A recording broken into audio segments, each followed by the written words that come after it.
In this video, we will do another example of solving a triangle using the law of cosines. And in this one, we'll be looking at a side-side-side triangle. Notice in this triangle, we are given the three sides of it, but no angles. And a lot of people would probably be stuck about, well, what do I do if I don't know any of the angles? How do I go about this? But the law of cosines is also helpful in these scenarios because if I know all three sides, the angle is the only unknown in the law of cosines formula. And so we are not stuck. Um, so if you're wondering, well, which of the law of cosines formulas should I begin with? Technically, we could begin with any one of these because we know all of the little ABCs because we have each of the sides, right? This would be A, this would be C, and this would be B. But what we don't know is the angles, so we could actually find any one of these using the law of cosines. Now, what I always recommend is if I have an obtuse triangle, which this one appears to be, meaning it has a larger than 90-degree angle, I want to solve that angle first with the law of cosines. And there's a very specific reason why. I'll talk about that later, but I'm going to choose to solve for B first, and that will just help to avoid problems with the law of sines later. And it has to do with the arcsine having not a great range for solving triangles. And it's a little bit of a tedious detail that I'm not really going to trouble you with on an exam, but it's something to be aware of. Anyways, so let's go ahead and start and solve for angle B. So what I want to use is I want to use the law of cosines formula, which starts with B squared. And remember, the memory trick is if I'm going to start with B squared, it's going to be equal to the other two squared, A squared plus C squared, minus 2, and that will be times the product of the same letters that I have on that side of the equation, multiplied by the cosine of the angle from the other side. So that would be times the cosine of angle B. Cosine of angle B, like that. And that would be the law of cosines. Technically, you could use any one of them, and you could just use all three formulas to solve for each of the three angles piece by piece, and you'd be cool.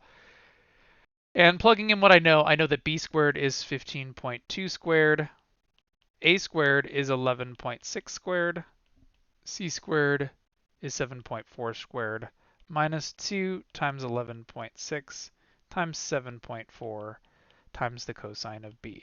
And notice that the only thing that I don't know in this scenario is angle B. So that's what I want to figure out. And reminder about the strategy for this. This is a fairly simple trig equation. I mean, there's a bunch of numbers everywhere, but really the only unknown is within a cosine. And the strategy is to isolate the cosine term first to get that all by itself, and then apply the arc cosine afterwards. So that's exactly what I'm going to do. I'm going to move all the other numbers to the other side of the equation. And I could calculate them each individually, but I think it's going to be easier just to move them without doing any math first. So I could subtract those two to the other side because those are just individual terms which are added together. They are not multiplied or anything. So those could be subtracted separately. 15, oops, let me switch back to my pencil. 15.2 squared minus 11.6 squared minus 7.4 squared. And that would be equal to negative 2 times 11.6 times 7.4 times the cosine of B. And a reminder here, this is a mistake I've seen a lot of students make, is that since these are multiplied to the cosine, I cannot add these over to cancel as I did with those other two terms because it's multiplied into this. It's kind of like a term with a coefficient on it. In order to cancel all these out, I would need to divide both sides by that whole thing because it's all of this times this.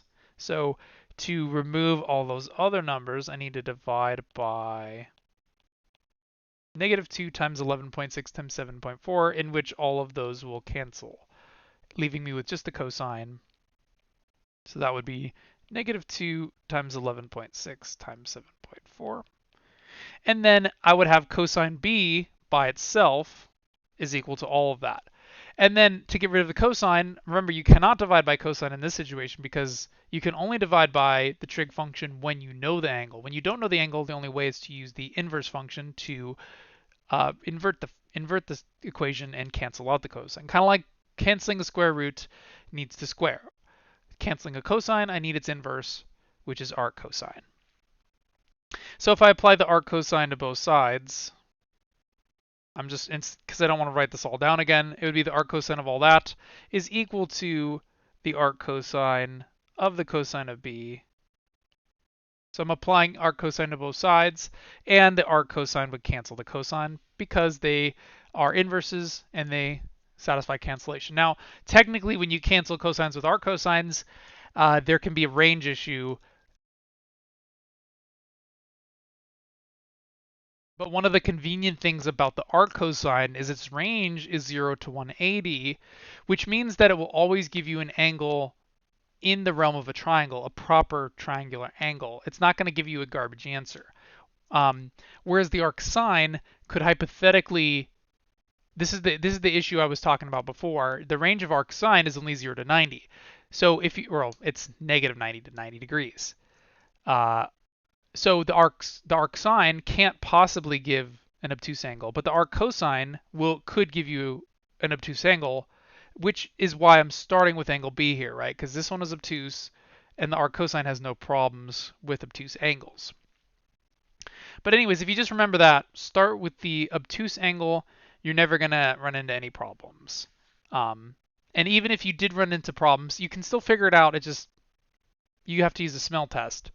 And I'd just think we don't really need to get into it. So anyways, b would be equal to the arc cosine of this big fraction.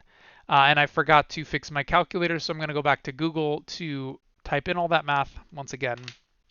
The arc cosine of parentheses 15.2 squared minus 11.6 squared minus 7.4 squared divided by parentheses negative 2 times 11.6 times 7.4 and parentheses. So I've got the top of the fraction, the bottom of the fraction, and that should be good, I believe. And that would leave me with the arc cosine of all that stuff, which is about 1.81 radians. And converting that back to degrees, again, if you were using your TI as I normally do, I would just put it in degree mode and it would just answer it in degrees. But if I multiply that by 180 divided by pi, that would change it to degree mode, which would be approximately 104 degrees for our answer there. So in summary, I get b is equal to all that, which is approximately 104 degrees after using my calculator. And there we have it, our first angle. So I'm going to go ahead and label my triangle. Something I'll have you guys do on the test is to solve all of these sides, show all your math, of course, and then once you've finished the math, go ahead and label your triangle, use a smell test, but that seems about right based on what angle B appears to be. And then, like in the previous problem, we still have two unknown angles once we find that first angle, and we could then use the law of sines to progress. Now, technically, I could use the law of cosines for the other ones as well, but I think that math is a little bit more annoying. So now moving to the law of sines next, and it looks like you might not have enough room on your packet if you're taking notes on your packet. We'd have the sine of b over b is equal to the sine of a over a. And we know everything about that. We know the angle, well, not everything, but we have b is 104 degrees, side b is 15.2 degrees, not degrees. A is unknown, and little a is 11.6. And so we could solve for a by cross multiplying by the 11.6 and applying the arc sine. So a should be equal to the arc sine of 11.6 times the sine of 104 degrees divided by 15.2. And once we know the secondary angle, the third is no problem by 180. So again, going back to my calculator, we're using quite a few complex functions to solve these. Notice the arc cosine and arc sine are very important here. And that's why these are typically thought to be quite a bit harder. But if you really understand the law of cosines and the idea of how you solve these equations with inverse trig functions, that's pretty much it. Otherwise, it's applying a formula, solving for unknowns, just using a little bit more complicated formulas.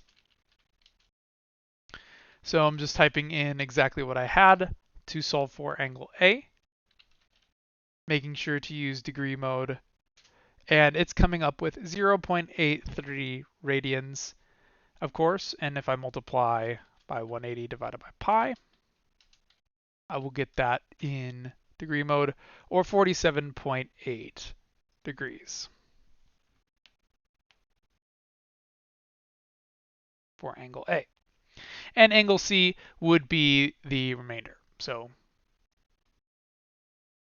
180 minus 104 minus 47.8 would leave me with 28.2 for the third side.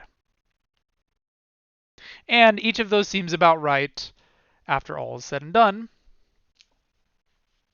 Let me go ahead and write that over here just for my notes to be a little bit more thorough. But that basically finishes it up. That would be every possible situation you could run into. Another thing you might be wondering is there a triangle that you can't solve with the law of sines or law of cosines? And there's only one situation where, first of all, you need to know three pieces of information. If you don't know at least three, like you need to either know three sides, two angles in one side, or one angle and two sides, any of those situations can be solved via law of sines or law of cosines. The only one you can't solve is an angle, angle, angle triangle. So let's pretend that I gave you a triangle which had only the three angles of a triangle. That would actually not be solvable with either law, because you need to know at least one side, because if only the angles are known, technically there's an infinite number of solutions, because like say for example I just know those three angles above. You could actually have like what we call a similar triangle, which has all exactly the same angles as this one, but is a lot smaller. So basically there's not a unique solution to what we call an angle, angle, angle triangle. But I would never give you one of those on a test. Since you can't solve it anyways. It would be like a trick question. And there's quite a few triangles here that I want you to practice on your own, as well as there'll be some on your try it yourself quizzes online. But I wanted to give you a little bit of a recommendation about how do I know where to start, because this is another hard thing. Is if I'm solving a triangle, and this will be something that is on your exam, I'll just give you some triangles and ask you to solve them. The question is where do I begin? Do I begin with law of sines? Do I begin with law of cosines? Or do I start somewhere else? And that just really depends on the situation. So I wanted to just run through how I would solve it. So let's say I'm starting with this triangle. Notice what I would first start off by figuring out is what do I know? Here I have three of the sides, none of the angles. And actually, if you pay attention to the sides, this is what's called a Pythagorean triple. This actually must be a right triangle, but ignoring that fact, let's pretend we don't know that.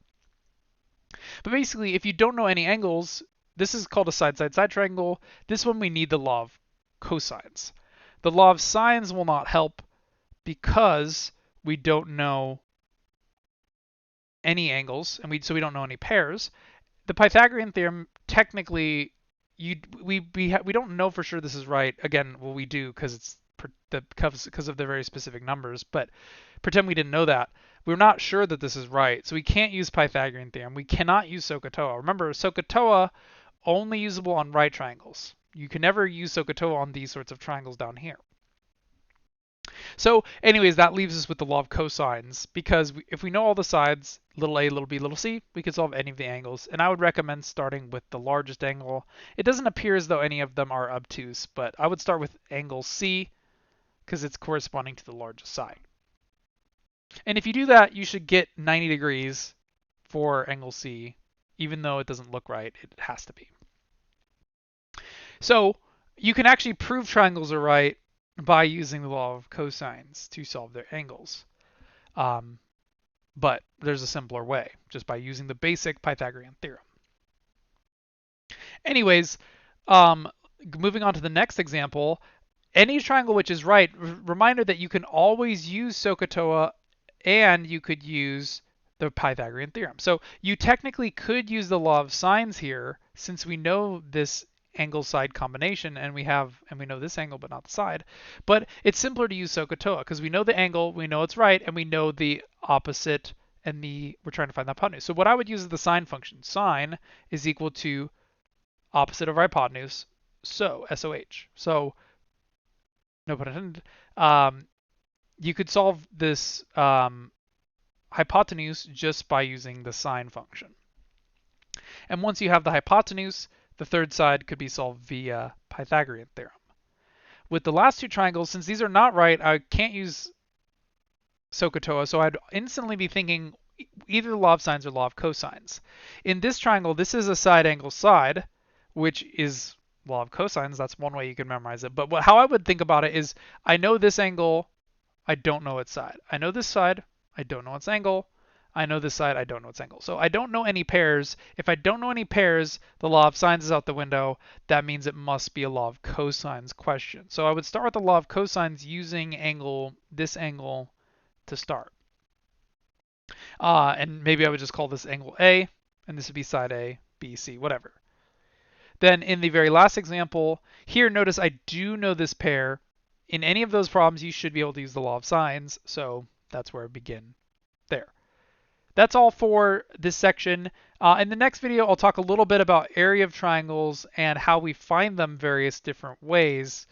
And because there's a few different formulas, which are just worth mentioning, like we talked about the area of a circular sector. Anyways, see you in the next video.